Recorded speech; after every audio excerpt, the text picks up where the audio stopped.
జిల్లా చిన్నకోడూరు మండల పరిధి ఇబ్రహీం నగర్, రామనిపట్నం, గోనెపల్లి ఆయా గ్రామాలలోని వడగళ్లలో వాన బీభత్సం సృష్టించింది. గురువారం తెల్లవారుజామున రాళ్లవాన, ఉరుముల మెరుపులతో భారీగా వడగండ్ల వర్షం కురిసింది.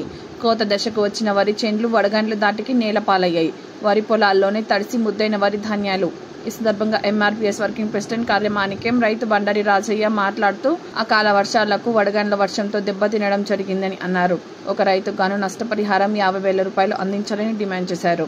ఈ కార్యక్రమంలో రైతులు కాబట్టి దయచేసి ప్రభుత్వం వెంటనే చూసి ప్రజలు మన ఆత్మహత్యకు పాల్పడే విషయాలలో ఉన్నారు కాబట్టి వాళ్ళు దుఃఖాలతో వేదనతో ఉన్నారు కాబట్టి ప్రభుత్వం వెంటనే చూసి వాళ్ళకు ఒక 50,000 రూపాయలు వాళ్ళకు సహాయం చేయాలని మేము మనం చేస్తున్న ఎంఆర్పీఎస్ తరఫున మేము మాట్లాడుతున్నాం. మేము ప్రభుత్వం వెంటనే చూసి మమ్మల్ని మీ దయగలిగి మమ్మల్ని ఆదుకుంటేనే మేము ప్రాణాలతో ఉంటాం, లేకపోతే మేము ఆత్మహత్యకు మేము పాల్పడే స్తోమతలు ఉన్నారు ప్రజలు కాబట్టి దుఃఖాలతో ఉన్నారు కాబట్టి దయచేసి వెంటనే చూసి మీరు ప్రజలను ఆదుకునే ప్రయత్నంలో మీరు ప్రభుత్వం మేము మొరపెట్టుకున్నాం.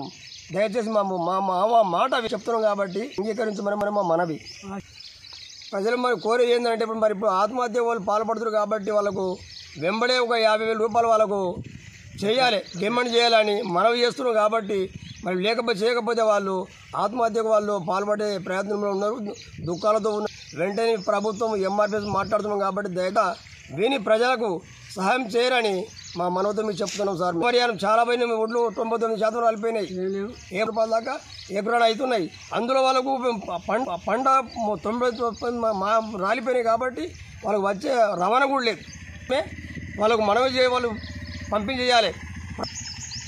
ఎంఆర్పీఎస్